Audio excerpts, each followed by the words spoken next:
Finally, Friday on Run Pure Sports, swing for the fences. Friday night fireworks with a fill-in host, but it's someone you know, so can't be too bad. I'm here with my guy Stats for an 11-game Friday night slate. First real slate, Stats, after the trade deadline, a bonkers trade deadline yesterday. Going to leave us with probably some edge tonight, given how some of these bullpens look now, how some of these offenses look now. It's a really, really interesting slate. People have been talking about it pretty much all day long in our Discord at runpuresports.com. And for those of you who may not be a member or who have family members that aren't members, get on over to runpuresports.com, get in the Discord. You can find something to talk about all day long, even if it's something that maybe you weren't intending to talk about. The topic is there. I can guarantee you that. Stats, what's going on? Not much, man. Yeah, not only that, not only the baseball, but we got to see some NFL football last night. That's right. Was, I said it. Yeah, I said it on Wednesday with DC. It's like I'm not paying much attention to it until like you start creeping like a couple hours to go before the NFL game, and then I'm rushing in there. Then I got to see what Bruce is posting, because I don't know any of these guys in the preseason. So if you don't know a lot about the preseason players, and I don't expect many people to know that, our guy Bruce is like insane because he follows the college football unlike anyone else I know. So he knows all these guys coming in, a lot of the guys who are in these preseason games, and that's extremely valuable. Listen, the money spends the same. So these contests, we still have money to be made on these contests, and you don't have to play Patrick Mahomes to win big money. So we'll play whoever these backup guys are, and these guys trying to make the squads that Bruce knows all about. So I like paying attention to Bruce and getting the edge on these preseason football games. No, in fact, the strategy would be not to play Patrick Mahomes in these preseason games, because he's going to get a series, maybe two. What a game last night for Kamani Vidal. Here's a guy who stats the middle of last season, someone threw out, hey, this guy's primed for a big workload. I think he touched the ball like 7 times in one game. But preseason, you can feel a little bit more confident in some of these guys because the starters aren't going to play. And it's, you pretty much have a good idea of who's going to come in. As always, if you've got any questions, drop them in the chat. The kid, I'm going to give you one more insult. And the next one, you're getting put in timeout, so you won't have to worry about seeing me on your screen because you won't be able to type. And you'll be on the floor in the fetal position. Uncle T is here. Good to see you. Pooh is not here, but Quinn is here somewhere sleeping behind me. So, Stats, 11 games on this Friday night slate. I said at the top it's an interesting slate because you have the Twins without half their offense now. And then maybe more interesting, or something that maybe people, and I won't say maybe, I know that a lot of people will look at bullpens from time to time in DFS, but there's some bullpens now where I don't think you want to even think about stacking the opposing team against some of these teams. So you can make it a little bit easier for you. What are your overall thoughts on the trade deadline, number one? Obviously, I know you're a big New York Mets fan, so some good moves there. And then just an overall thought on this 11-gamer before we get into it and go game by game.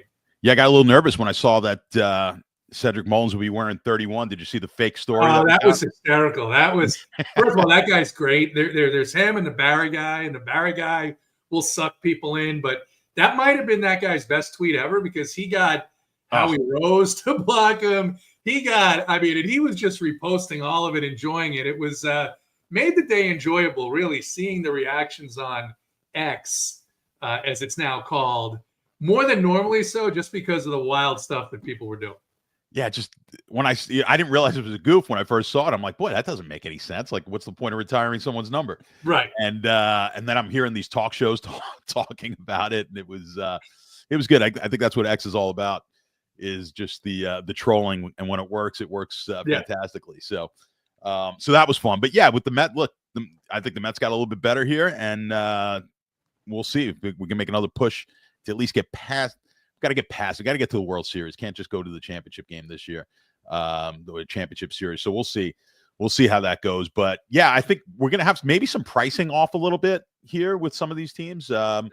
We'll see. And yeah, I think there's always an edge whenever there's a mix up in the you get a little mix up in the market, and you get some players moving to different teams. I think we can find some edges, and hopefully we'll get that tonight, and maybe find some mispriced players. Maybe leave a little bit more salary on the table. But we've also got a Coors game today. That's right. Well, that always throws. We're a huge fan of the Coors games because it's like it becomes less analysis for me. It's always like we're just gonna go heavy on the Coors game typically. So that's the way we tend to go with whenever Colorado's at home.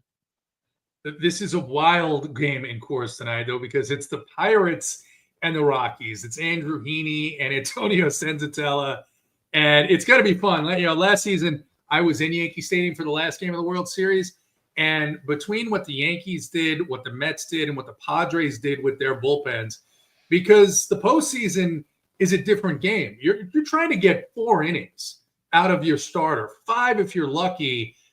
I think the World Series last game is probably going to be either in New York or California once again. So we will see how that goes, but we'll go through this game again, or the slate game by game stats. We'll start in Toronto. Toronto not doing a whole lot yesterday. They're playing the Royals. Royals made some interesting, maybe some curious moves yesterday. It is Michael Wacha, 7,500 against Kevin Gausman, 8,500. And I don't know. I think Wacha is probably a guy who is not a great matchup for this Toronto Blue Jays offense. Of course, not many pitchers have been. And then Gausman coming off 2 straight 30-point games, but he's been a little bit worse at home. The Royals don't strike out a ton. What do you see here in this first game in Toronto? Yeah, that's what you always worry about when taking a pitcher against Kansas City is just the lack of strikeouts. So you got Gausman, though, 5.5 that's juiced to the under on his K prop, with Wacha down to 3.5. Not a lot of interest really in Wacha. I mean, it is juiced to the over, but just not enough strikeouts for me. Probably the worst strikeout per. Well, he's up there. It's close. Worst strikeout per inning guy that we've got on the slate. So that's never something I like, especially on a large slate. So I'm going to pass on Wacha. But Gausman comes in like my 7th best pitcher on this entire slate. The K number is where, like you said, with Kansas City, we don't expect a lot of strikeouts against them. He's the weakest of the pitchers that I'm going to be playing as far as potential strikeouts, with the exception maybe of Peterson. We'll get into that game as well soon. But so I've got Gausman as my 7th best option on this slate. I don't particularly love the bats in this game either. Kansas City, I'm just kind of passing on. I don't really want to play any Kansas City bats. I will take some Toronto in more of a secondary stacks. I like Barger, Varsho quite a bit. I'm always looking for home runs, especially in my secondary stacks or in my solo solo picks. So those are the 2 guys I'd be looking at on the Toronto side, with Kansas City just not as much interest for me. P. Lally's asking if we're factoring Grichuk and Yaz when looking at the KC strikeout rate. Grichuk got there, I think, over the weekend. Yaz, this is going to be his first game. It's hard. You can look at the overall of the lineup here, and I still just don't love it. I still think, for me, the way I play, as guys know, these guys, when they're rolling off 30-point games, I don't like to keep playing them until the wheels fall off. I like to let them fall off, and that's kind of my approach here with Gausman. The market seems to believe that he's going to be, if anything, a mediocre option tonight, stats. Any answers there in terms of you thinking about this differently just because of Grichuk or Yastrzemski? Yeah, listen, I always defer to the betting markets, right? Whenever you have questions like this, defer to the bet. That's why I always bring up the prop market to you guys. Absolutely. Because to me, that's the most important thing. That's the most liquid, and that wisdom of the crowd, right? So we want the most liquid of markets to make that determination, more so than projections, right? Because the market, that's where people are putting their money on where they think it's going to be. So like I said, Gausman, I mean, it's not an atrocious number of 5.5 strikeouts in this prop market, but it is juiced a bit to the under. And for that price tag, it does drop him a bit for me. 8,500, it's kind of, it's not cheap, but it's not expensive either. So he's right in there. I think having him as my 7th best pitcher on this slate, I think that fits right about right. And that's where I think the market's going to come in just about on him as well. All right, fair enough. Let's move on to the next game. And this game is interesting. It is in Boston. The Astros heading into Boston with a completely different lineup for a number of reasons. One, the addition of Jesus Sanchez, which if you think about the Astros player development with a guy with talent, you have to be excited about the acquisition of Jesus Sanchez. Number two, a lot less the acquisition of Carlos Correa, but maybe a little bit of a homecoming can get him started stats. But I think the biggest story here is they activated Jeremy Pena from the injured list. Now you've got Pena atop this lineup in Boston against Cooper Criswell. Criswell 6,400, Hunter Brown 10.5. And the Astros lineup has been slumping, but they get an infusion of a lot of really, really talented players here. Criswell not nearly stretched out enough to be considered on this slate, I don't believe, as an option. You'll tell me differently. And then I kind of like Hunter Brown here as something of a bounce back comparative to his last 4 starts. What are you seeing in the Boston game? Yeah, well, you're 100% correct on the Criswell. I mean, they only got him projected, or at least the props for 2.5 strikeouts. It is juiced to the over, but they're just not expecting a lot of innings and a lot of pitches here out of Criswell. So he's not someone that you really going to want to consider. Now, I've got Hunter Brown down quite a bit. So I've got him as the 9th best option on the slate. Now, his K per inning number is up there. So that always, I kind of bump that up just a little bit. Let me give you his prop of 6.5 is his K prop, 17.5 outs. The under is juiced on his K prop. So for a guy at 10.5, I would want a little bit better numbers in the betting market as far as Ks. I'd love to see like a 7.5 prop on there for a guy like that, maybe 18.5 outs. So it's not, it's nothing that I'm going to jump at, that I'm all that excited about. You have to kind of play him because of the quality pitcher that he is, but this is not a great, I don't think this is one of the better pitchers for this slate today, but I do think the Houston bats are quite playable. So I like the top of their lineup. I agree with you with Sanchez. Gets a little pop into that lineup, a little stolen base, a little speed there with Sanchez. I like what they did with that addition. I like Walker, Sanchez, Diaz, and Altuve. Those are the 4 bats there that I really focus on. Throw in Pena and Correa as well on the Houston side. I like that. I like their bats. I think the prices are really reasonable as well. I mean, you're looking at a bunch of these guys in like the mid 3,000s, 3K range. So I think the Houston bats are definitely in play for some stacks. And again, we're going to be looking at alternatives to maybe some of these more expensive stacks that are going to be very popular today. I agree with you completely. I think Houston could break out of that slump here tonight against Criswell and the Sox bullpen. Move on to the next game. And again, this is one where big outcome, big impact from the trade deadline. Game is in Cleveland. Twins heading in there. Joe Ryan, 9,700. Gavin Williams, 7,800 stats. We were talking about potentially streaming pitchers against, streaming if you're playing regular season-long DFS, but looking at on a daily basis now, not that we haven't for some time as the Twins had been scuffling, but looking at pitchers against the Minnesota Twins. And I said, the thing is you still have to measure the quality and consistency of the opposing pitcher, which Gavin Williams, a lot of talent, a lot of inconsistency, but then the Twins put out their lineup. This is maybe one of the worst lineups we've seen all season long for a Major League Baseball team. Austin Martin and Alan Roden at the top. Christian Vasquez hasn't hit a baseball hard since he was in Little League. I mean, this is just not a good lineup. What are your thoughts here on this game in Cleveland between the Twins and the Guardians? Yeah, this one is driving me a little bit crazy, right? Because you've got Gavin Williams against, this is a spot that I typically really love the leverage play against the starting pitcher. Like you got a weak pitcher, like you said, it's a talent issue. And oftentimes you're just going to get too much ownership on a low price pitcher with maybe not, he does have talent, but he has been inconsistent, as you said. And a lot of times we could get leverage on the market. I don't know if that's necessarily going to be the case here. Now, I will say Williams will probably be too high owned. So I'm not going to necessarily look to play Minnesota bats in this game, but I'll probably want to get under on Williams as far as the ownership. I'm not sure where are we projecting him right now. If you have Saber up, don't have it in front of me. I could bring it up in a sec. With Williams' numbers as far as what they're projecting his ownership to be, like 23%. I bet you it's even more just because of the 7,800 and the fact that we've got some more expensive stacks. So I think coming in under that high teens, 20%, if you're playing 150, I think that's where I'd be more comfortable. I don't want to get over the market on him. He rates out 5th best as far as pitchers on this slate for me. So just to give you an idea where I'm looking there. As far as the bats go, I mean, like I said, Minnesota, we can't play anything, but I don't really love the Cleveland bats in this game either. This one it's just a pass for me on the bats, and then it's just really going to be Gavin Williams and then Joe Ryan. I didn't even mention Joe Ryan, but Joe Ryan right there, I think, with Williams.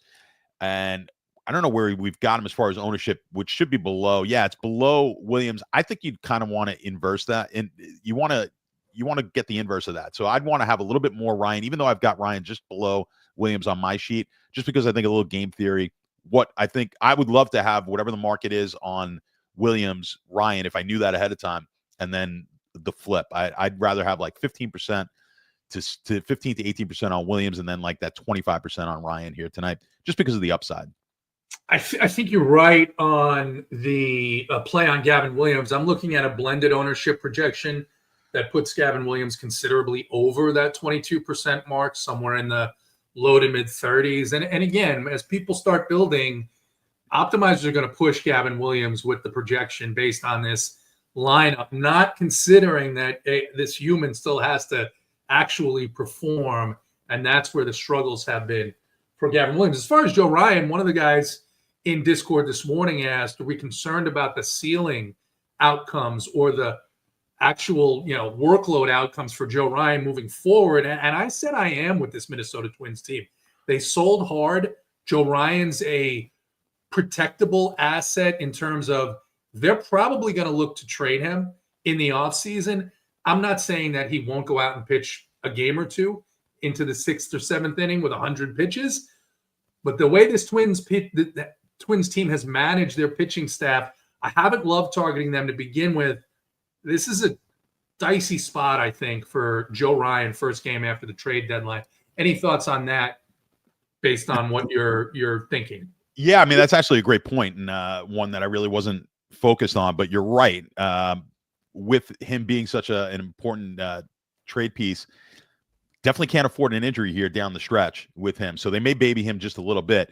The props have him as 17.5 outs, and that's heavily juiced to the over. So they're kind of expecting a normal outing from him with the 6.5 strikeouts. That's juiced to the under. So as far as the betting markets are concerned, he's going to kind of throw, those are typical numbers for him as far average, as props. Mm-hmm.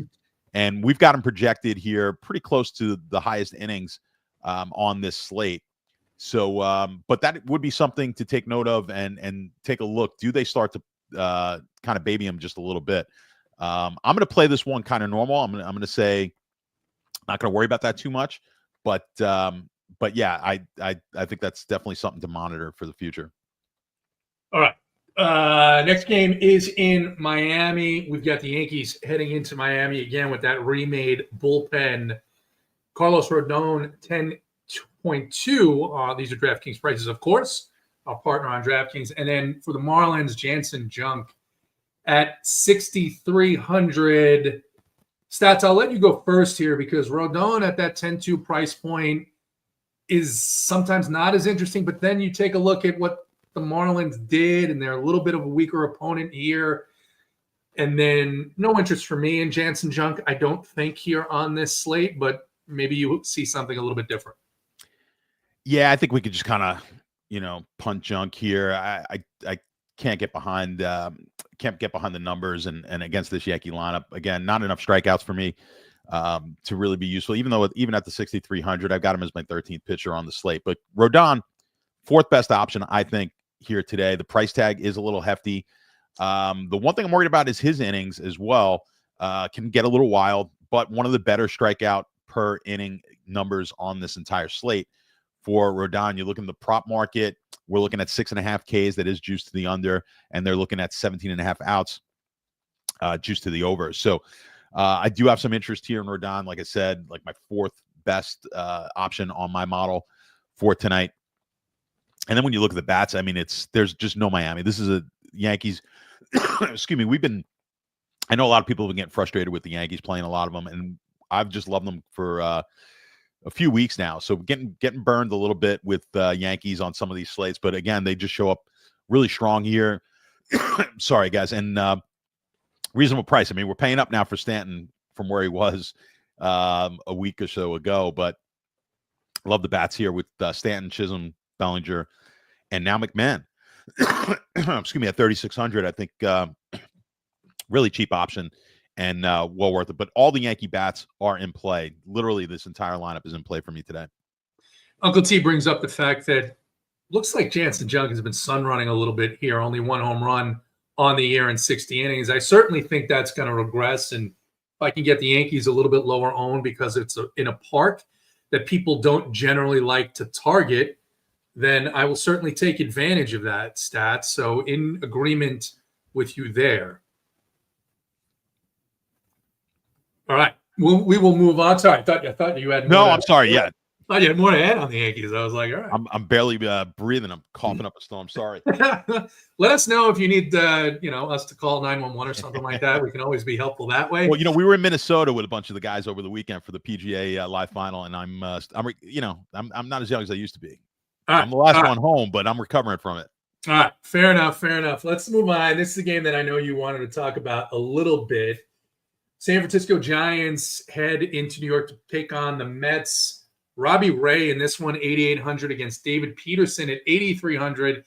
Stats, I haven't been targeting the Mets with opposing pitchers. It worked out last weekend when they faced Robbie Ray, and Robbie Ray was something like 35% owned. He put up 9 DraftKings points. His price is a little bit lower now. He was, I think, 9,400 in that one. Now he's 8,800. And then David Peterson has been frustrating for DFS players all season long. 8,300. He is better at home, a 191 ERA at home in Queens, as opposed to 407 on the road. Even though the Giants sold, it's still not a cake matchup here against this Giants team. What do you got here on the Giants and the Mets? Yeah, it's definitely not a cake matchup. It's the Ks per inning that's kind of giving me a little bit of pause here with Peterson. So I've got Peterson as my 8th best option on the slate. The price tag not terrible here at 8,300, but again, upside. I'm always looking at the upside from the Ks. I mean, anyone can have a big outing, obviously here, but Ks for me are where I kind of bump a guy up. K per inning, especially because if a guy just gets on a roll there, only throws 5-6 innings, but accumulates a lot of Ks, that's going to be a big addition. So Peterson gets knocked down a bit, down to the 8th spot, but Robbie Ray at the 8,800 I think is really enticing. And I know what you're saying there, kind of targeting against the Mets hasn't always worked out well, but and what you worry about with Ray again is the control. Can have control issues, but he's going to be one of the better K guys that we've got on the slate, and at that price it's enticing. 6.5 is his K prop, is juiced to the under. 17.5 slightly juiced to the under on his out. So at that price tag, I kind of like some Robbie Ray tonight. All right. Robbie Ray and Peterson, you said, is your 8th favorite. Any bats here in this park or just minis? Yeah, just, mini stacks, and I would play them. I actually like the Met minis, even though I do like Robbie Ray, just to get a little bit of maybe a little leverage on the field. Just with the bats, you're looking for home runs here. Lindor and Alonso would be the 2 main guys, and Soto. Those would be the 3 guys I would really look at in mini stacks. Maybe to a lesser extent, Marte. And then, Torrens at 2,300 is not a terrible punt option if you want to, if you're looking to punt at the catcher spot. All right. Next game is the Tampa Bay Rays back home in their very, very spring training park, very, very small spring training park. Got the Dodgers heading in there. Dodgers slumping a little bit here, at least with the bats. Of course, the injuries starting to catch up to them. Clayton Kershaw, 7,200. Shane Baz, 8K flat. Baz has been boom bust all season long. But if we're going to get an ownership discount on Shane Baz at 8K against a struggling Dodgers team, I'm at least going to want to play even with the field here on him at that price. I don't know that I'm going to have any Clayton Kershaw, even at the 7,200 price point. What do the numbers say to you? Yeah, I mean, Baz kind of comes in middle of the pack here for me. Kind of the 11th choice on the slate. We're not expecting a lot of innings out of Baz, which is hurting him here. So He's kind of middle of the road here in the innings. And then the strikeout numbers are decent for the 8K. When we've got the prop market at 5.5 on Baz, and that is juiced to the under with his pitching total at 16.5 outs. Yeah, Kershaw, I agree with you. Just not a lot of interest in Clayton Kershaw on the slate. But I in this ballpark, man, it's typically bats, right? And I know the Dodgers have been struggling, but boy, it's going to be tough to not play Dodger bats in this ballpark. Ball carries well. It's got the Yankee Stadium dimensions, which are perfect. So I like guys who can hit the ball out to right field. Ohtani, of course, leads that list. But the Dodger bats and their main bats look really good. And then you've got Freeland is in there, right? At shortstop, 2,100. Yeah. I mean, that works out really nice with some of the expensive bats in that Dodger lineup. So I like Dodger bats quite a bit. One of my favorite stacks. I wouldn't disregard the Tampa bats either. I mean, you got some with Lau, Caminero, and Diaz really headlining the bats for me. Morrill as well, not a bad option, 3,200 if you're looking to save some money out in the outfield. Those would be my main plays. But man, I do like the Dodger bats. I don't care if they've been struggling. And when I could add a $2,100 shortstop in there, that makes me feel even better. I don't know. I mean, I hear the point. Certainly we'll have some of those in my mix, but they did just come out of Great American Ballpark and disappointed 2 out of 3 games there with, I think it was Nick Martinez putting up 20 fantasy points. I don't know. I think there's a world where Shane Baz gets 20 fantasy points and doesn't do too bad. Of course, the inverse could absolutely happen. One note, though, Dodgers really didn't do anything to improve their bullpen. And the bullpen has been an issue for the Dodgers. I think Brock Stewart, the only real addition they made. So kind of feel good about those maybe top half of the Tampa Bay offense here. We'll see. The projected line doesn't look great. But all right, next game stats I know is one you want to talk about. It's the one in Colorado. Pirates heading in there to take on the Rockies. Andrew Heaney, 5,500, coming off of one of his rare good performances so far this season, and not a lot of buyers for Andrew Heaney because he remains with the Pirates. And then for the Rockies, Antonio Senzatella. They've just been pricing these Rockies pitchers down all the way in the 4Ks, and it's still not enough to get anybody excited about playing them. Stats, are you going to jam this game despite the quality of the teams here? They certainly did not adjust pricing for this matchup. What are you looking at here in Coors? Yeah, I mean, this is definitely going to be over the market on this game. The quality. Yeah, it's not a quality team, obviously, on either side. But we don't exactly have the best pitchers out there either. So, yeah, Heaney, I've got basically the worst pitcher on this slate. So I'm not interested at all in pitching. This is just going to be all about the bats, and you don't need much of analysis. You know, we might get Triolo in there at 2K, so you might even get. You know, we're projecting, at least Sabres projecting him to be in. I don't know if he will be, but if we get that, I mean, that's going to be another big savings in a lineup that's projected for like 6.5 runs on this on the game for them tonight. Their team total. So I like both sides of this game. It's going to be a heavy one. There's not a lot to analyze. I mean, it's Colorado. It's always a shove situation, almost always a shove situation for me on the Colorado games. And I don't know I think the ownership might be actually down a little bit just because people are going to look at the lack of quality in the names and maybe not the field. We'll see if I'm right, wrong. But I just think, again, I like to rely on the betting markets. The betting markets like both of these teams as the 2 highest scoring teams on the entire slate. And I think we're going to get them at a reasonable price and a reasonable ownership. So if it works out, it works out. But I mean, if I was playing 20 max, I think I would play this entire. I would just play this entire game in my stacks and mix in as my 5-man stacks and then mix in secondaries. That's how much I would play this one. I'm looking at a projected ownership total of around 25% for this game. Most of that on. Let me just double check. Most of that on the Pittsburgh side, which in my mind makes Colorado, especially against Andrew Heaney and a bullpen that essentially traded away the players who would be able to come in and stop a team from continuing to score. So makes Colorado look like the better option. But I will tell you, I don't play the same way as you do. I like to be under on these obvious situations, right? Pittsburgh, Colorado, obvious situation, terrible pitchers. I'll have mixes of it just because, of course, this game can go off. But I think it's just as likely that another one of these games is where a team scores 10 or more runs. And keep in mind, we did just talk about a little league park or a minor league park or a AAA spring training, whatever. And we've got another one coming up here in a couple of games. So, all right, we will move on to the next game. It is in Anaheim, Chicago White Sox and Los Angeles Angels. Shane Smith, 7,600, coming off an injury here. Stats is probably a full pass for me, I would say, at that price. And then I've heard people talk about Ian Anderson starting this game. I have seen Tyler Anderson everywhere. The Angels website has Tyler Anderson as well.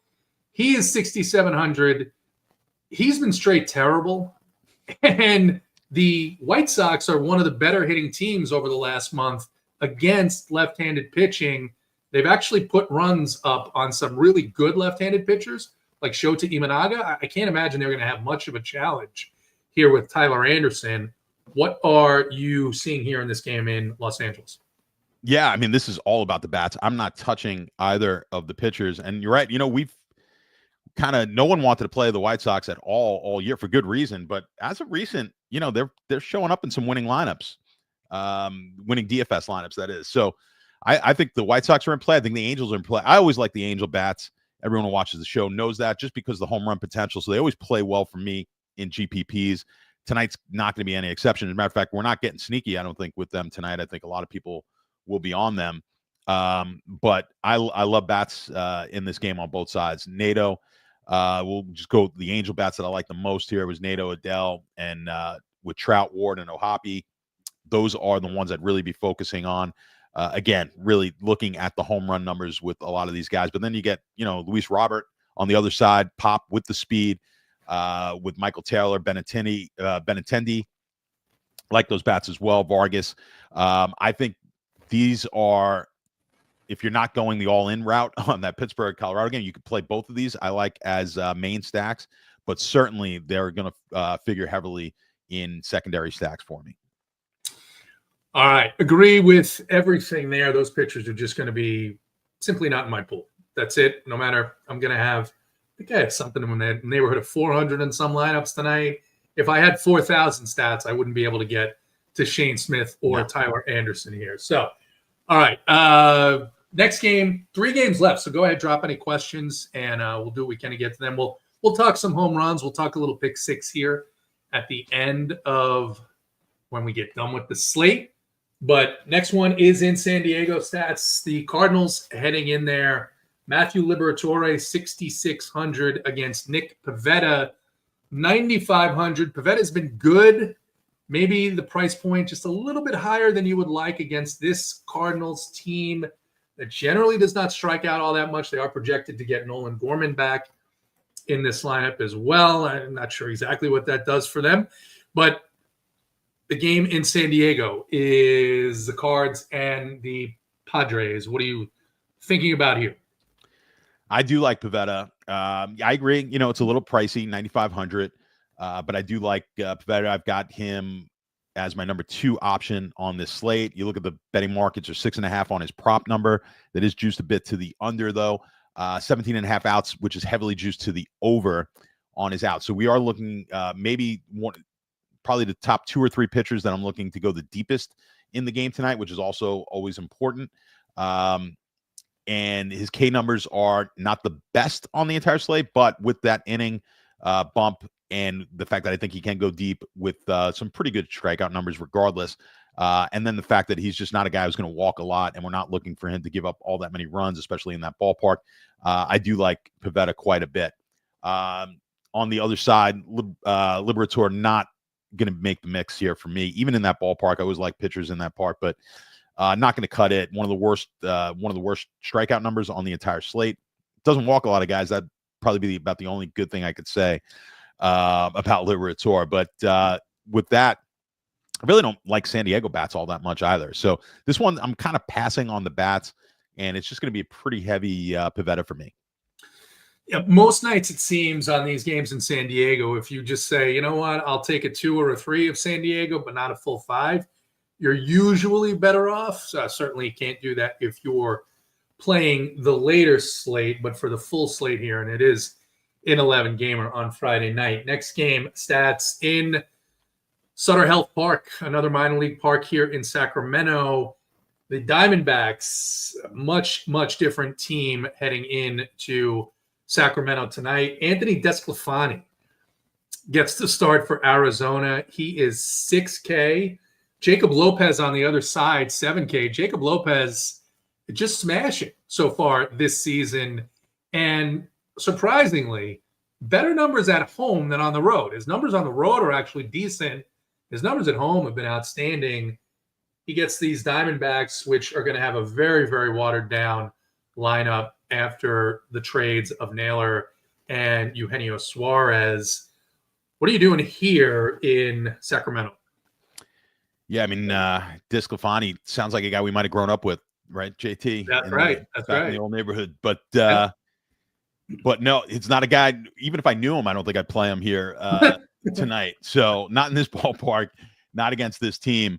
I have no interest at all. But, Lopez, like you said, been pitching well. 5.5 strikeouts in the prop market, 15.5 outs, juice to the under. But that kind of lands him in the middle of the pack for me, 10th best. We're just not expecting him to go deep. The price tag's right. I mean, it's a great price. If I had more confidence that we get more innings out of him, I'd feel better about it. But that ballpark too kind of, doesn't make me want to just run out and play pitchers in that park. So that's, like you said, it's kind of similar to the Tampa Park. We get a lot of runs there. So I'm looking at bats for the most part. And I like both sides of this game for the bats, but I always love A's bats, a lot of pop, a lot of power. We know what Kurtz did not too long ago. Rooker and Butler with Langoliers. Those are your top bats, I think, on the A's side. You've got the usual suspects with Marte and Carroll on Arizona, with Gurriel as well. But really, most of this A's lineup is going to be playable here for 5-man stacks, as well as Arizona. I probably like the 5-man stacks on the A's side a little bit more, and then Arizona a little bit more for secondary stacks. But yeah, without a doubt, you do not want to pass up on bats in this game. Joe Ruff asks if Desclafani still has trouble with left-handed hitters. He has his whole career, and this is no different here, especially with the power from the left side. We all know about Nick Kurtz, but Lawrence Butler, Tyler Soderstrom, just fantastic plays for this A's team. And I'm going to break with you here, Stats. I'm going to play Jacob Lopez against this mostly AAA lineup. Tyler Locklear, Adrian Del Castillo, James McCann. I mean, he's always been better against left-handed pitching, but it's been a while since he's done significant damage against any type of pitching. Then you got Blaze Alexander. Someone named Jorge Barossa is projected to be in the lineup here. Give me Jacob Lopez and no Desclafani for me. And I like the A's here. A's one of my favorite stacks on the slate because remember, these bullpen pieces for the Diamondbacks, they traded away a couple of guys that they relied on as well. So I think this is a really good spot here. Not that we haven't been picking on the Diamondbacks bullpen. To begin with, last game of the slate, Stats, we'll move over to Seattle here. Texas in town as they were last night. Jack Leiter, 6,800. Logan Gilbert, 10K flat. Gilbert is going to be the most popular pitcher on this slate, looking at close to 50% ownership. And after seeing what George Kirby did against this team last night and the quality of pitcher that Gilbert is, the only reason that I can really say that I wouldn't or play less of him is simply because of that 50% ownership here on an 11-game slate, where, as you mentioned, you've ranked the pitchers so far. I think we've got a good 6-7 guys that we can really rely on here to at least have some level of confidence in. And maybe, like I said, I'll add in a couple of these other guys that I like more than you do in Boz and Jacob Lopez. But talk to us about Logan Gilbert and this matchup, and then thoughts about Jack Leiter. Yeah, I mean, I totally get what you're saying with Gilbert. I agree that maybe the ownership kind of gives you a little bit of pause, and maybe you want to get under there. But let's take that out of the equation for now. Gilbert is the best option on the slate. 10K. Yeah. We're looking at probably the most innings, best ballpark, best K numbers that we're looking at. You look at the betting market, he is at 7.5. Nobody else on this slate is no one has a prop of 7.5 strikeouts, even though it is juiced a little bit to the under with 17.5 outs, which is heavily juiced to the over. So we're really, the expectations in the betting market are for Gilbert to have the best game on this entire slate. So I'd be cautious in not going too far under the market, but totally fine getting under the market in with any real, any starting pitcher that's going to be 50%. I don't know. We'll see if he gets up there in maybe the bigger GPPs, perhaps in the higher stakes games. He might get to that 50% number. We'll see, but I wouldn't be a total fade, and I'd be cautious. If I'm going to go under the market, I'm going to be not too far under the market for me on Gilbert. Jack Leiter, just really no interest in Leiter. 4.5 Ks is his prop, 15.5 on the outs, 6,800. Reasonable price, but there's just not enough there for me, and the control is still a problem for Leiter. So where in that ballpark may not bite him as badly as maybe some other parks will, but no real interest. We've got some better options out there today, but I tend to stay away from bats in Seattle. You could take, kind of the usual guys here on the Seattle side. I really wouldn't touch much for Texas, but if you want to take the guys who have the big home run pop, obviously Raleigh, and maybe Suarez and Arozarena, but I wouldn't get too crazy there with Seattle bats. If you want to X them out totally, I'm down with that as well. I typically just don't like playing bats in that ballpark. Ton of power here, of course, for Seattle, at least. They are expensive, though, right? So that's something where it's not like they're playing in a hitter-friendly park, and now they're almost priced just a little bit too high for their possible production as a full stack, right? That does not mean, of course, that any one of these guys really in the top 6 of this lineup stats could hit 2 home runs tonight. Any single one of those guys. That's the type of lineup it is. And they are going against a young pitcher who still struggles with command. And when he gets behind in that lineup and leaves one over the middle of the plate, he's likely to give up a couple of home runs here. So don't mind these guys as one-offs, 2-mans. Probably with you lower on the 5-mans. And then certainly definitely not advocating for a fade of Gilbert here. I just think there are, on this slate, I think there's 3 or 4 other pitchers that could match him in production. The market doesn't think that those guys are going to, but I think it's in the range of outcomes that he could be not the top pitcher on the slate. He could be the 3rd or the 4th, still good, but you may be better off with other ones in your mix. One of the other things that's going to get his ownership up there, and you kind of talked a little bit earlier, one of the early games about, these optimizers, and of course we use Sabre here, but you're going to see, there's not a lot of, we can get away with playing some cheaper bats today. Yeah. Yep. And that's going to increase the guy at the 10K. So I think some of the cheaper pitchers may get a little lower ownership than they typically would, maybe on an 11-game slate, because I think we can get away. Like I said, there's some of these big the lineups that are projected for a lot of runs. There's pieces in there that we could fit in 5-man stacks that are really going to bring down the overall price of your lineup. You made this point too, though, when we opened the show here, talking about, maybe looking at using less salary on some of these slates. I oftentimes will let my pitching mix dictate what my salary level is. For a long time, I used no salary floor just because I knew the optimizer was going to give me around the best mix of lineups that it could, but I also didn't want to restrict it. I didn't want to restrict it from, say, giving me, let's say on a slate like this, let's say I like Jacob Lopez and I want to go 10% Shane Baz because I'm psychotic and I just want to chase that ceiling game where he goes 6 innings, 10 strikeouts, and the Rays annihilate Clayton Kershaw, right? Let's just say I want to do that. Well, that's $15K. Now I got $35K to spend on bats, and it's going to force in, obviously not Ohtani, but let's say it's going to force in on a normal slate. I know he's injured. It'll give me Aaron Judge. It'll give me Juan Soto. I don't necessarily want that. I don't want all my 1-mans or 5 1-1-1s. I don't want to force those high-priced guys. I want to organically get the best mix of projected hitters in there.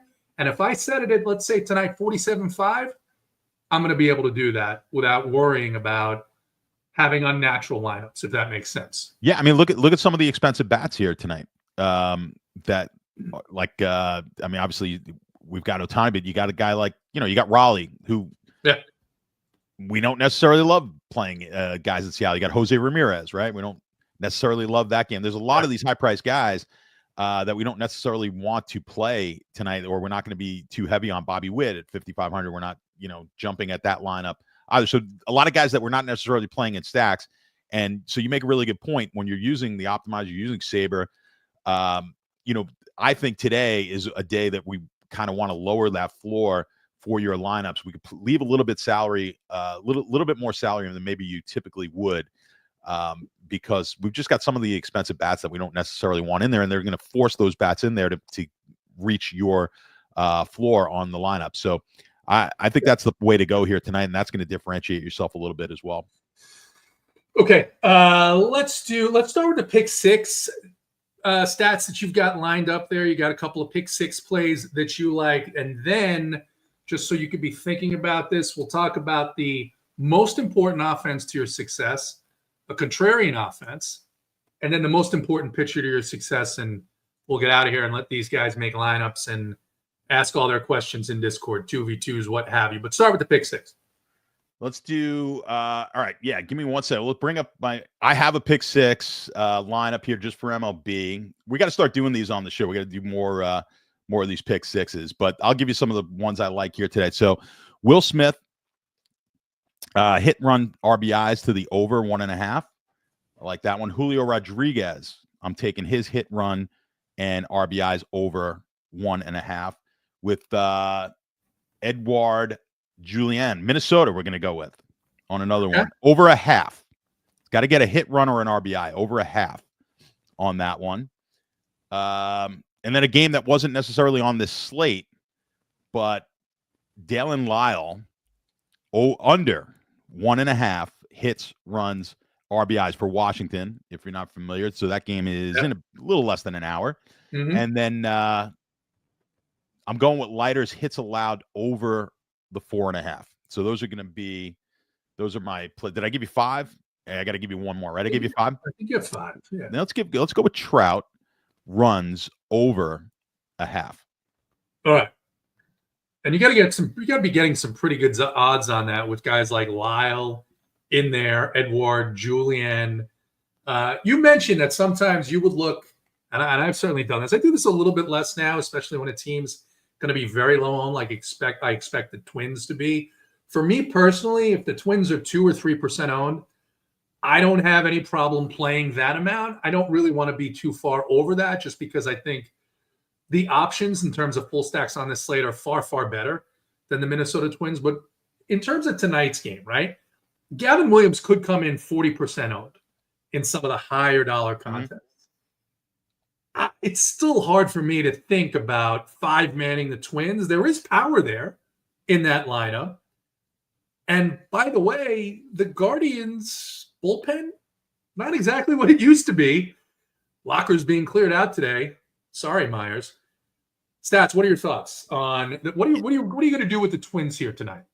Yeah, I mean, I normally love that spot, but like I said, I just can't play the twin bats. So maybe I'm square here. I don't know. But typically I really do love normally I'd be on those Minnesota bats and play them if they had the lineup that they may have thrown out there a couple of weeks ago. But I'm going to pass on it. I think just the way to play for me is just to get underneath on Williams ownership. So that's how I'm going to play that one. Makes sense. For me personally, I won't avoid them as 2-mans. If I end up playing mostly 5-2s, I'll be fine. I want them to be the power guys. I want them to be the guys that are towards the top of the lineup. I shouldn't say that because I'm not playing Austin Martin or Rodin, but you take a look here and you see a guy like Wallner, Brooks Lee, maybe Royce Lewis before he breaks down again. Those are the guys that I would want. All right. Give us the most important offense to your success tonight, and then your second, something that's contrarian that you're going to be interested in. Yeah, I mean, I think I told you, listen, Pittsburgh, Colorado is going to be the shove there, but I think Colorado winds up being more important because you mentioned it before. We've got probably kind of weak ownership here on the Colorado side, so I think if Colorado bats go off, I'll have a really I'll have a strong night tonight. As far as the pitching, where am I going to be the most leveraged at pitcher? I got to look at the owner. It might be Robbie Ray. Robbie Ray might wind up being one of my higher leveraged pitchers here on the entire slate. All right. The Rockies and Robbie Ray for me. Give me the Oakland, not the Oakland. I still say that from time to time. I'm not sure why, but the Athletics are a team that I'm going to be heavily invested in. That lineup is out, and look at this lineup. This lineup is. It's a good thing I'm not trying to stand up right now. We've got Butler, Kurtz, Rooker, Langelier, Soderstrom, Gio Urshela, who's actually been hitting the ball. Cortez, a cheap guy. Erne has hit 2 home runs earlier this week. This is very exciting against Discofani. I like that. And I'm going to go with their pitcher as a guy that I'm going to play a lot more than the field, Jacob Lopez. And that's it. That does it. Add the Trout. Oh, you got the Trout in there. All right, we got him. Yep. There you go. All right. Core plays will be up. The playbook is up and has been up thanks to our guy, Steve Boyton.